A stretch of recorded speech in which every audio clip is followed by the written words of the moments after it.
Brian Daboll says he has not decided if the starters are going to play against the New York Jets in the preseason finale, and I hope Brian Daboll is watching this video because the decision is easy.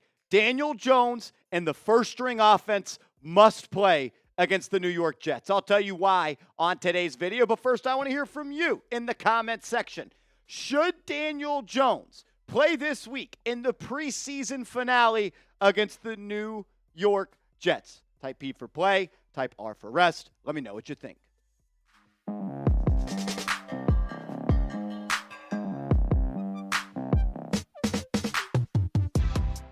Welcome into New York Giants Now by Chat Sports. I am your host, Marshall Green. Appreciate everybody for stopping by and making Giants Now again a part of your day, if this is video number 2 that you are watching.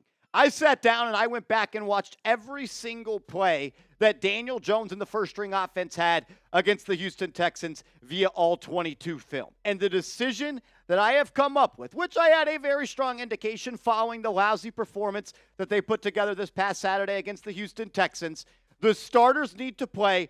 Daniel Jones has more rust he needs to knock off, and they are not ready for week 1. They need to be ready because week 1 against the Minnesota Vikings is a must-win game. Week 2 against the Washington Commanders is a must-win game because after that, you have the hardest schedule in the National Football League. And if you start 0-1, and if you somehow start 0-2, your season will once again be over before you are even able to get it started. The starters and Daniel Jones, they must play offense. They must play this Saturday against the New York Jets. Let's take a look back at their game against the Houston Texans, and let's start with the New York Giants ones versus the Houston Texans ones. And let's be honest, it wasn't even the Houston Texans' first offense out there. Danielle Hunter did not play. Danico Autry did not play, and multiple other players for the Houston Texans that are going to be starters did not play. But I will say it was their first offense for some part of it, especially Derek Stingley. Drive number 1, 3 plays, 4 yards, and a punt. The very first play of the game, Daniel Jones premeditates who he's going to throw the ball to. Derek Stingley is staring him down. He watches his footwork. He knows he's working the quick passing game. He jumps the pass to Malik Neighbors, who didn't do all that much by helping him out, but it was an awful decision, and you know what? You punted in 3 plays. Drive number 2, 2 plays, 2 yards, an interception. Maybe the worst interception I have seen by a quarterback that has been in the NFL for 5 seasons. I don't want to spend too much time on it. The ball should have been dirted. It should have been thrown away. He never should have made the mistake. The worst thing a quarterback can do is turn a bad play into a god-awful play. And that's exactly what Daniel Jones did. Drive 3 against the starters. 7 plays, 37 yards, and an interception. You did not put one solid drive together against the starting defense for the Houston Texans, who once again were missing multiple starters. In totality, you had 12 plays for 45 yards against the starting defense for the Houston Texans. Simply not good enough. This does not warrant you to be wearing a hat and your jersey with no shoulder pads on the sideline this Saturday against the New York Jets. I will say this. The Giants offense looked much better in the second quarter. But it wasn't the first-string defense.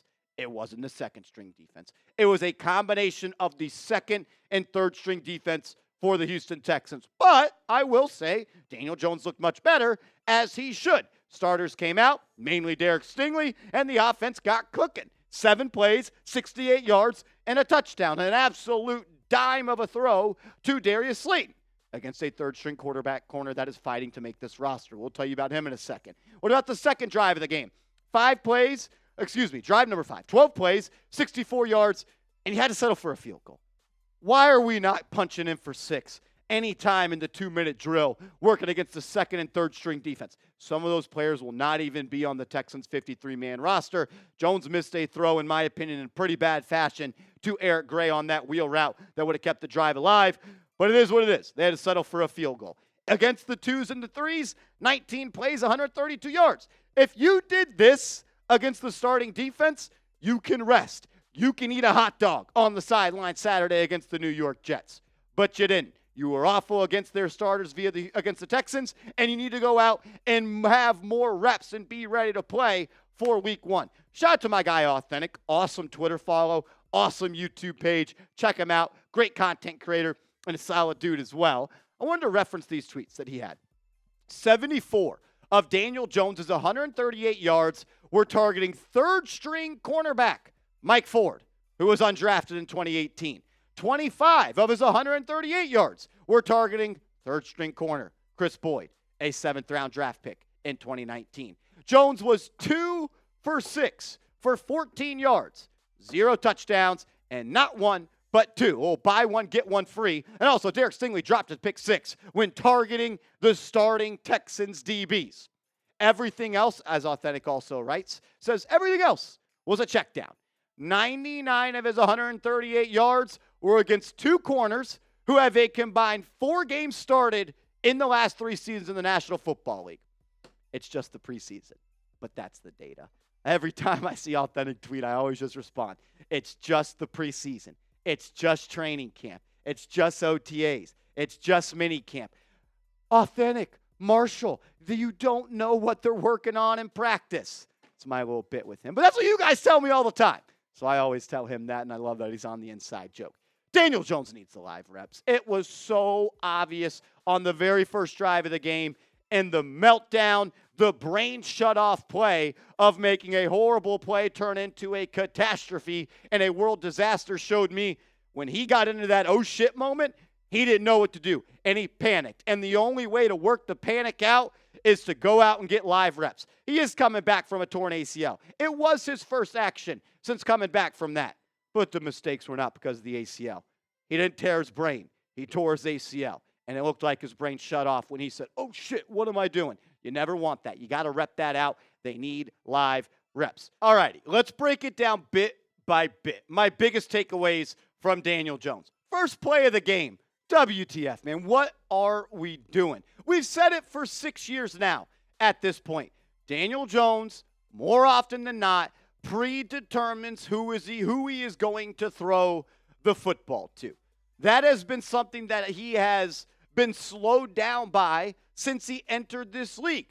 But I will say this. I understand it on that play because it's a 3-step drop, working the quick passing game, and you're trying to throw a quick hitch to Malik Neighbors. We're trying to get Neighbors the football early on in the game. I get that. But it was the pre-snap predetermination of who he's throwing the ball to, and the pre-snap, I would say, dissection of the defense as to how he came to that decision. If you go back and watch the film, he's working the short side of the field. He's going against the number 1 corner on that team. The safety is also shaded that way, and the outside linebacker really his only responsibility is Theo Johnson there and getting into the flat to stop that hitch route. If you just worked the wide side of the field where there was no safety with the corner backed off Jalen Hyatt, who was a backup, it would have worked out better.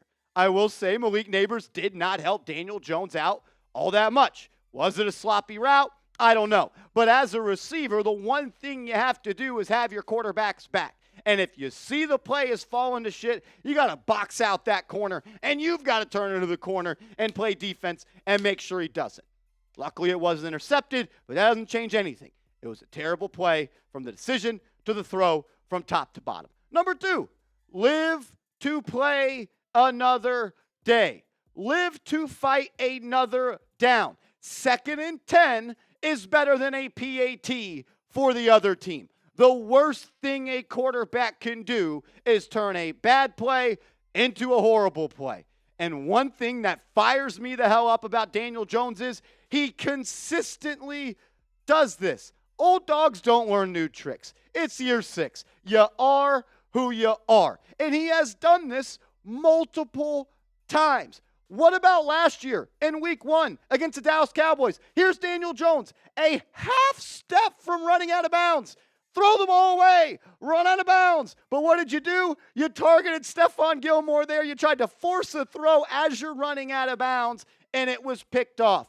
The best way to predict the future is to look at the past. Daniel Jones always forces the ball and has consistently made bad plays worse.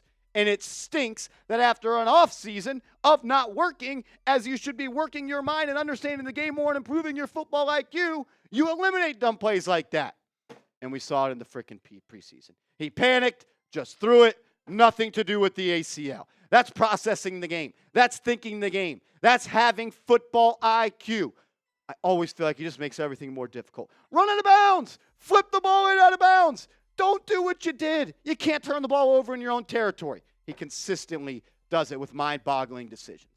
I don't mind the Jalen Hyatt interception, to be quite honest with you. I like the fact that he saw one-on-one coverage, no safety over the top. He had Wan'Dale Robinson in the slot running directly at the safety to hold him in the middle of the field, and you had Jalen Hyatt one-on-one, and I love to see him take those shots. Trust your guy. Hyatt is here. He got to where he is as a football player for taking the top off the defense, beating one-on-one coverage, going deep. He didn't necessarily win the route. I don't mind the decision, but it is concerning how bad the actual throw was. I've listened to everybody talk about this. Bob Papa, I heard Carl Banks, I heard the QB school, and I said it when it happened.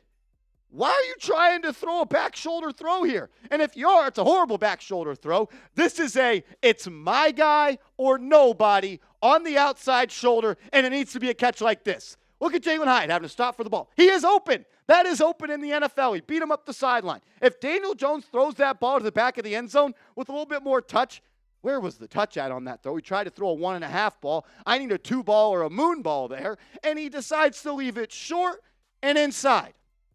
I don't mind the decision, but the throw was concerning, and I've always been worried if he can make these type of throws. It's early, but man, that was just a terrible, terrible throw. Don't mind the decision. Take the chances. Your guy, one-on-one. But how about we work somebody else besides Derek Stingley? You finally did in the second quarter, and things happened, but it was against the backups. I've got more takeaways and more thoughts on Daniel Jones and why he needs to play against the New York Jets. But first, I got to give a huge shout-out to today's sponsor, Game Time. Download the Game Time app. Use the promo code ChatSports and get $20 off your first purchase where terms do apply. Game Time is the app where you get the best seats for the lowest prices guaranteed. Maybe you want to go to the Giants-Jets preseason game this week. Get your ticket with Game Time. Maybe you want to go catch the Yankees or Mets. Do it with Game Time. You get last-minute tickets and flash deals. You get views from the seats. And my favorite part is the lowest price guaranteed. I also love the feature where you can look at tickets via all-in pricing. That way, when you see that 3 tickets is worth $100, you pay $100. Because we've all been on apps where you get smacked in the face at the end. It's like, oh, well, here's also $155 in hidden fees. Game Time, they don't do that. Check them out. I only use Game Time. Not sure what took me so long, but they are the best in the business. Download the Game Time app. Create an account. Use the promo code ChatSports. That's ChatSports, and you'll get $20 off your first purchase.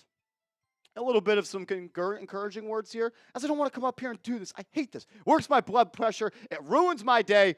I want to say I want to be irrational and confident about Daniel Jones. I want to come up here and tell you how good he is. But the thing is, he's got to play good football for me to do that. But I love the way he rebounded on the deep throw to Slayton. Missed the deep throw to Hyatt. He hit Darius Slayton on a nice throw. It was good to see him settle in. Whether that was because he just got the first 15 reps out of the way, whether that was because we saw practice squad corners out there, I don't know. I'll let you decide. But it was nice to see 8 look to his safety valve, who's been there for him the last 5 years, hit his drop, hitch up, throw a nice ball to Darius Slayton down the sideline. Not a perfect ball, should have been a touchdown, but I'll take down at the 1-yard line, and Motor Singletary punches it in. And I love the back shoulder to Jalen Hyatt. Like, I saw 2 really good throws on Saturday. I was like, okay, we're improving. Beautiful ball to Hyatt. Hyatt, get your feet down. Help out your quarterback. Be strong at the catch point. I loved those 2 plays. And I also like that in this new offense with Brian Daboll calling the shots, it is very apparent that the Giants are going to air it out. 4 throws for Daniel Jones of 20-plus air yards. Has he ever had a game of 4 throws of more than 20-plus air yards? I do not know. It is obvious that Brian Daboll and the New York Giants this season want to push the ball down the field. They want to create chunk plays. You look at any advanced metric, the percentage of touchdown drives that come with plays that are considered explosive, compared to considered not explosive, there is a massive difference. If you can create just one explosive play on a drive, you're going to score at almost double the clip that you don't. They need to create more explosive plays. They've got athletes to do it with Hyatt and Neighbors and Slayton and Robinson. Got to work on the chemistry, though. And that is why I believe ultimately he needs to play this Saturday against the Jets, because you don't got week 1 to get in the rhythm. You don't got week 2 to get in the rhythm. You got to be ready to go, because the season will be over if you're 0-2. What's your confidence level in Daniel Jones right now? Scale at 1 to 10. 1 being you're not confident at all. 10, he's going to win us a Super Bowl. Let us know your thoughts. Just want to say this. I already said it a little bit. I don't want to get up here and bash Daniel Jones. That's not fun for me. It's not fun for you. And I don't think that it is an enjoyable product, because I don't want to go on YouTube and watch a guy with a widow's peak tell me how bad he is. But it's also my job to be honest. It's also my job to give you my opinion and tell you how I feel.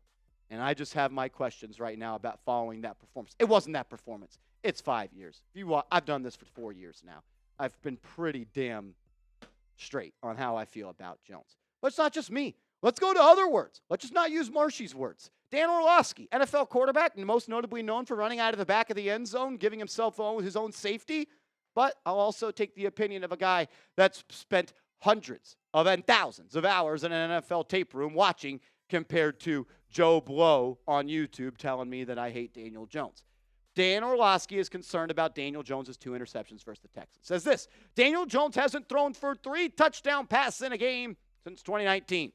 To have that rear its ugly head, that's going to be an issue.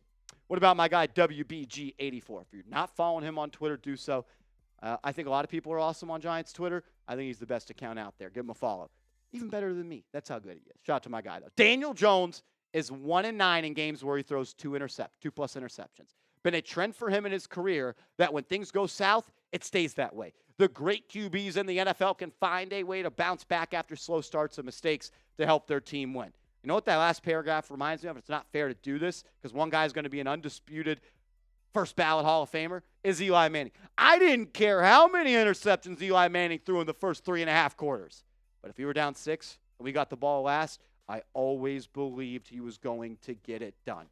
I don't really ever get that feeling with number 8. Once again, my brother Authentic. Jones hasn't had consecutive games with 2 or more passing touchdowns in 38 regular season games. He hasn't had 2 weeks in a row with 2 or more passing touchdowns. Look, we'll end it with this. As long as Daniel Jones is the starting quarterback for the New York Giants, I will be rooting for him to win games, because I am a Giants fan, and I will never root for the Giants to lose games. It means too much to me, and it means something to me to be a Giant fan.